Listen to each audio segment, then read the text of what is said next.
For years, Israel's missile defense systems were seen as nearly untouchable, a shield in the sky, capable of stopping rockets, intercepting missiles, and protecting entire cities in real time.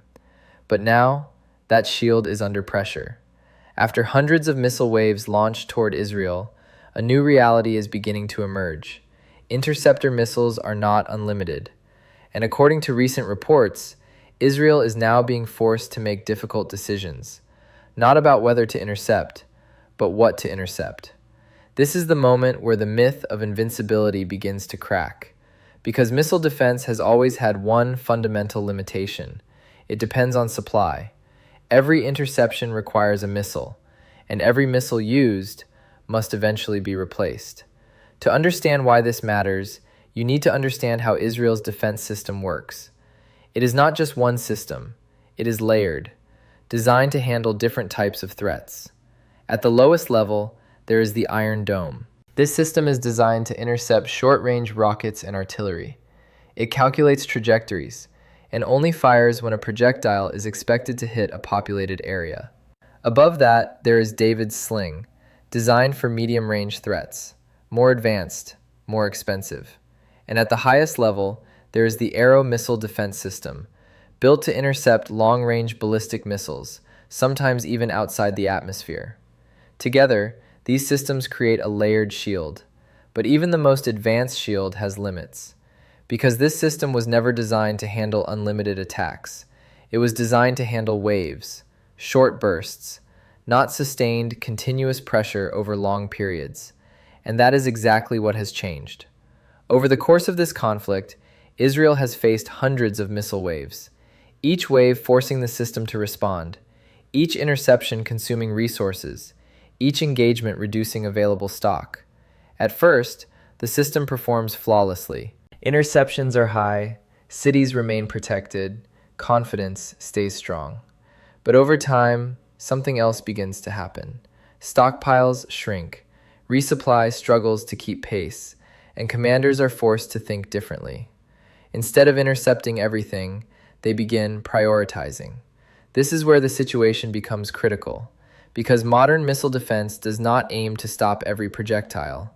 It aims to stop the ones that matter most. Incoming missiles are analyzed in real time: trajectory, speed, impact point. If a missile is heading toward an empty area, it may not be intercepted at all. This system has always existed, but now the threshold is shifting. With limited interceptors available, the definition of high priority becomes stricter. Only the most critical targets are defended: major cities, strategic facilities, key infrastructure. And that creates a dangerous gap, because it means some areas may be left exposed, not because they are unimportant, but because resources are limited.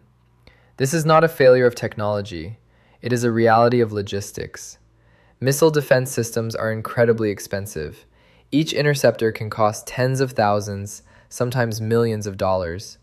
And production is not instant. Manufacturing takes time. Supply chains must function. Components must be available. In a prolonged conflict, this becomes a race between consumption and replenishment. Right now, consumption is winning, and this is exactly the strategy behind sustained missile campaigns. It is not always about destruction, it is about exhaustion.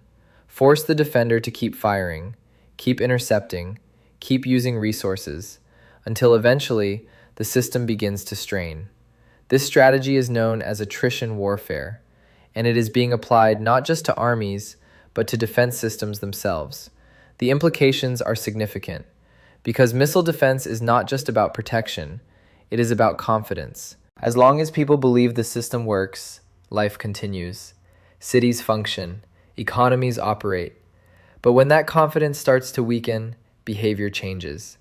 People pay more attention to sirens, businesses consider risk, governments face pressure, and adversaries notice. Because a strained defense system creates opportunity, even a small gap can be exploited. At the same time, Israel is not defenseless. Far from it.